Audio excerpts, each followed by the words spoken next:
സങ്കീർത്തനങ്ങൾ 61 അധ്യായം. ദൈവമേ, എൻ്റെ നിലവിളി കേൾക്കണമേ, എൻ്റെ പ്രാർത്ഥന ശ്രദ്ധിക്കണമേ.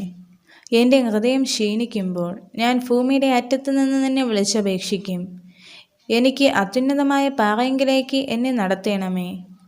നീ എനിക്കൊരു സങ്കേതവും ശത്രുവിൻ്റെ നേരെ ഉറപ്പുള്ള ഗോപുരവുമായിരിക്കുന്നുവല്ലോ. ഞാൻ നിൻ്റെ കൂടാരത്തിൽ എന്നേക്കും വസിക്കും. നിന്റെ ചിറകിൻ മറവിൽ ഞാൻ ശരണം പ്രാപിക്കും. ദൈവമേ, നീ എൻ്റെ നേർച്ചകളെ കേട്ടു. നിന്റെ നാമത്തെ ഭയപ്പെടുന്നവരുടെ അവകാശം എനിക്ക് തന്നുമിരിക്കുന്നു. നീ രാജാവിൻ്റെ ആയുസ്സിനെ ദീർഘമാക്കും.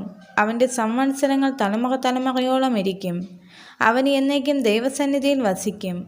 അവനെ പരിപാലിക്കേണ്ടതിന് ദയയും വിശ്വസ്തതയും കൽപ്പിക്കണമേ. അങ്ങനെ ഞാൻ തിരുനാമത്തെ എന്നേക്കും കീർത്തിക്കുകയും എൻ്റെ നേർച്ചകളെ നാൾതോറും കഴിക്കുകയും ചെയ്യും. ഈ വചനങ്ങളാൽ ദൈവം എല്ലാവരെയും അനുഗ്രഹിക്കുമാറാകട്ടെ. ആമേൻ.